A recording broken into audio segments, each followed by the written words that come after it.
Good morning students. आज हम पढ़ेंगे हिस्ट्री का second chapter, that is socialism in Europe and the Russian revolution.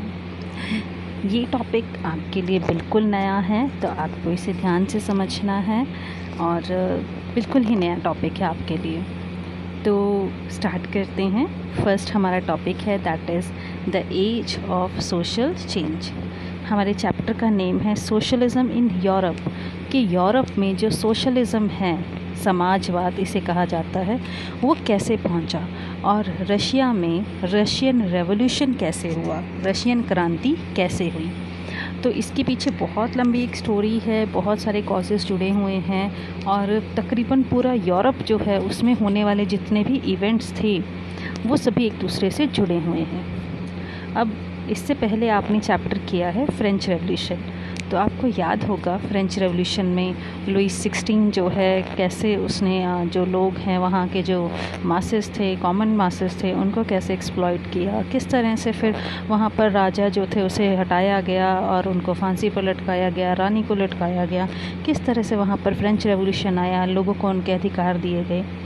तो फ्रेंच रेवोल्यूशन से हमें जो इक्वालिटी है, फ्रीडम है, स्वतंत्रता और समानता जिसे कहा जाता है, ये नए आइडियाज़ का जन्म जो है विचारों का, ये यूरोप से हुआ, फ्रांस से हुआ और ये फ्रेंच रेवोल्यूशन की देन है, जिसमें लिबर्टी, इक्वालिटी, फ्रेटर्निटी की बात हम करते हैं आज डेमोक्रेसी में, वो असल में हमें फ्रेंच रेवोल्यूशन से ही मिले हैं। फ्रेंच रेवोल्यूशन के कारण हिस्ट्री में बहुत सी चेंजेस आई, जैसे कि हमने पढ़ा था कि वहाँ पर जो सोसाइटी है वो 3 स्टेट्स में डिवाइड हुआ करती थी। जो फर्स्ट स्टेट थी उसमें आते हैं हमारे जो मॉनर्की है, जो एरिस्टोक्रेट्स हैं वो आते थे, चर्च आता था, और सेकेंड में हमारे जो मॉनर्की है वो आती थी। थर्ड स्टेट में जो कॉमन मासेस हैं वो आया करते थे, जिनको सबसे ज़्यादा एक्सप्लॉइट करना होता था। चर्च और जो नॉबल्स हैं, जो मॉनर्की है, एरिस्टोक्रेट्स, इनको किसी तरह के कोई टैक्सेस नहीं देने होते थे। हर तरह के जो प्रिविलेजेस हैं वो इनको बाय बर्थ मिला करती थी, और यही पूरे जो इकोनॉमिक स्फीयर है या सोशल जो पावर है वो सब इनके हाथों में हुआ करती थी। लेकिन जैसे ही फ्रेंच रेवोल्यूशन आया 1789 में, उसके बाद कंडीशन चेंज हो गई, पॉलिटिकल कंडीशन चेंज हो गई, वहाँ की सोशो इकोनॉमिक कंडीशन चेंज हो गई फ्रांस की। बहुत सारी चेंजेस वहाँ पर आई, लोगों को उनके अधिकार दिए जाने लगे और उनके बारे में सोचा जाने लगा। इवन के इंडिया की बात करें तो राजा राम मोहन रॉय हैं और डेरोजियो, इन्होंने भी फ्रेंच रेवोल्यूशन के बारे में काफ़ी कुछ लिखा है। बहुत सी जो इन्होंने डिबेट्स बहुत से जो स्कॉलर्स हैं उन्होंने किए थे, और इस तरह से जो भी यूरोप में हो रहा था वो उनकी कॉलोनीज़ में, जैसे इंडिया जो है वो इंग्लैंड की कॉलोनी थी, जो फ्रांस की कॉलोनीज़ थी, वहाँ पर जो बाकी और जो कंट्रीज़ हैं उनकी जो भी कॉलोनीज़ थी, वहाँ पर भी उसी तरह के चेंजेस जो हैं वो आने लगे थे, जिस तरह के चेंजेस इन नेशंस में आ रहे थे। अब यूरोप में जो हर तरह के लोग थे वो पूरी तरह से बदलना नहीं चाहते थे सोसाइटी को। कुछ चाहते थे कि जो सोसाइटी है या पॉलिटिकल चेंजेस हैं, सोशल चेंजेस हैं, वो धीरे धीरे करके आएँ, लोग उनको एक्सेप्ट करें। कुछ चाहते थे बहुत तेज़ी से आनी चाहिए चेंजेस जो हैं, कि रातों रात किंग को हटाया, उसे फांसी दी और उसके बाद डेमोक्रेसी इस्टेब्लिश कर दी और लोगों ने डेमोक्रेटिक सेटअप को अपना लिया। और कुछ कंजर्वेटिव हुआ करते थे, तो ऐसे लोग होते थे जो बिल्कुल ही नए आधुनिक विचारों के पक्ष में नहीं थे। तो 3 तरह के ग्रुप्स वहाँ पर आए, लोगों के क्रिएट हुए यूरोप में। पहले थे लिबरल्स, रेडिकल्स और कंजर्वेटिव्स। अब इन तीनों के बारे में हम आगे पढ़ेंगे, ये कैसे थे, क्या इनकी विचारधारा थी, राजनीतिक विचारधारा क्या थी इनकी, किस तरह से ये तीनों ने मिल कर के आगे वर्क किया है, और पॉलिटिकल ट्रेडिशंस जो थी वहाँ पर जो स्टार्ट हुई, कि लिबरल्स ने अलग तरह की डिमांड रखनी स्टार्ट कर दी, रेडिकल्स अलग तरह की डिमांड्स करते थे, कंजर्वेटिव्स जो थे वो थोड़े अलग उनकी डिमांड्स हुआ करती थी। इन तीनों ने किस तरह से जो 19th सेंचुरी है, 1800 वाली जो सेंचुरी है, उसमें क्या क्या चेंजेस आई और किस तरह से जो वहाँ पर इन्होंने एक प्लेटफॉर्म जो है वो तैयार किया, जिसके कारण बहुत ही ज़्यादा तेज़ी से यूरोप के देशों में जो चेंजेस हैं वो नज़र आने लगी। इसमें फ्रेंच रेवोल्यूशन 1789 में आया और रशियन रेवोल्यूशन जो है वो 1905 और 1917 में आया। अब मैं आपको समझाने जा रही हूँ लिबरल्स के बारे में। लिबरल्स वो लोग होते हैं जो सभी को टॉलरेट करते हैं, सभी धर्मों का सम्मान करते हैं, वो किसी के साथ भेदभाव नहीं करते। और हमें ये याद रखना होगा कि यूरोपियन स्टेट्स जो हुआ करती थी वो सभी जो हैं वो किसी एक रिलीजन को फेवर किया करती थी। जैसे ब्रिटेन की बात करें तो वहाँ पर जो इंग्लैंड है, ऑस्ट्रिया, स्पेन, ये सभी जो हैं वो कैथोलिक को फेवर करते हैं।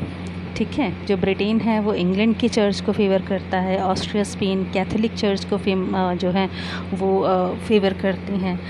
इंग्लैंड जो है वहाँ पर प्रोटेस्टेंट रिलीजन जो है, रूलर्स जो हैं वो प्रोटेस्टेंट्स हैं, और जो ऑस्ट्रिया, स्पेन है वहाँ पर जो रूलर्स हैं वो सभी कैथोलिक्स हैं। ये क्रिश्चियनिटी जो है वो 2 पार्ट्स में डिवाइड हो गई थी, इसके बारे में आपको बाद में बताऊंगी मैं। नेक्स्ट आता है कि लिबरल्स क्या चाहते थे। लिबरल्स जो हैं वो जो रूलर्स हैं उनके द्वारा जो शक्तियां हैं उनके हाथों में जो पावर हुआ करती थी उसको अपोज करते थे। मींस उनका ये मानना था कि जो लोग हैं, जो इंडिविजुअल्स हैं, उनके राइट्स जो हैं वो उनको सुरक्षित करना चाहते थे सरकार के हाथों से। वो ये भी चाहते थे कि रिप्रेजेंटेटिव इलेक्टेड पार्लियामेंट्री गवर्नमेंट होनी चाहिए, जैसे कि इंडिया में है कि एक पार्लियामेंट होनी चाहिए जिसमें जो लोग हैं वो इलेक्टेड होने चाहिए, और लॉज वहाँ पर होने चाहिए। एक वेल ट्रेंड जुडिशरी होनी चाहिए, न्यायिक प्रणाली जो है वो एक वेल ट्रेंड होनी चाहिए और इंडिपेंडेंट होनी चाहिए। उस पर किसी भी तरह के जो कंट्रोल है रूलर्स का या ऑफिशियल्स का वो बिल्कुल भी नहीं होना चाहिए। मीन्स जो न्याय सिस्टम है, जो जुडिशल सिस्टम है, वो बिल्कुल ही इम्पार्शियल होना चाहिए, बिना किसी भेदभाव के सबके साथ समान न्याय सबको मिले। इसके अलावा हम ये कह सकते हैं कि जो लिबरल्स हैं वो डेमोक्रेट्स नहीं थे। ये सारी चीज़ें जो हैं आज डेमोक्रेसी में हम लोग इनको एंजॉय कर रहे हैं, जो उनकी बातें हैं, बट फिर भी वो डेमोक्रेट्स नहीं थे। वो यूनिवर्सल एडल्ट फ्रेंचाइजी के ख़िलाफ़ थे। उनका ये मानना था कि जो रिच मैन हैं सिर्फ उन्हीं को राइट टू वोट जो है वो मिलना चाहिए। इसके अलावा वो औरतों को भी वोट का अधिकार देने के पक्ष में नहीं थे। इसके अलावा रेडिकल्स की बात करते हैं तो जो रेडिकल्स थे ये चाहते थे एक ऐसी सरकार को स्थापित करना जो देश में, जो कंट्री में रहने वाली मेजॉरिटी पॉपुलेशन है उनमें से बनी हो, उसको मेजॉरिटी लोगों की सपोर्ट हासिल हो। ज़्यादातर जो रेडिकल्स हैं वो औरतों के अधिकारों के हक़ में थे कि औरतें जो हैं उनको भी वोट का अधिकार जो है वो मिलना चाहिए। लिबरल्स की तरह से वो भी जो लैंड ओनर्स हैं, जो ज़मीनों के मालिक हुआ करते थे या जो फैक्ट्रियों के मालिक थे, उन सब उस समय में जो बहुत रिच हुआ करते थे उनके ख़िलाफ़ थे। उनको जो प्रिविलेजेस मिली हुई हैं उसके ख़िलाफ़ थे। लेकिन इसका मतलब ये नहीं कि वो प्राइवेट प्रॉपर्टी के अगेंस्ट थे, पसंद नहीं करते थे, लेकिन बहुत ही कम लोगों के हाथों में बहुत ज़्यादा प्रॉपर्टी का होना ये भी उन्हें नापसंद था। उन्हें ये बिल्कुल नहीं पसंद था कि बहुत कम लोगों के हाथों में बहुत ज़्यादा संपत्ति जो है वो इकट्ठी हो जाए। तीसरा ग्रुप जो आता है वो आता है कंजर्वेटिव्स का। कंजर्वेटिव्स जो हैं ये रेडिकल्स और लिबरल्स इन दोनों के ही खिलाफ थे। फ्रेंच रेवोल्यूशन के बाद जो कंजर्वेटिव्स हैं उनको कंजर्वेटिव कहा जाता है जो पुरातन रूढ़िवादी, जो पुरातनपंथी लोग होते हैं, जिनको पुराने तौर तरीके पसंद होते हैं, जो चेंज नहीं करना चाहते। तो जो कंजर्वेटिव्स थे फ्रेंच रेवोल्यूशन के बाद उनको भी अपनी सोच में अपने थोड़ा बदलाव लाना पड़ा। 18th सेंचुरी के बाद उन्होंने जो धीरे धीरे करके जो अपोज़ का आइडिया है उसे खिलाफ थे उसके कि चेंज नहीं होना चाहिए किसी तरह का।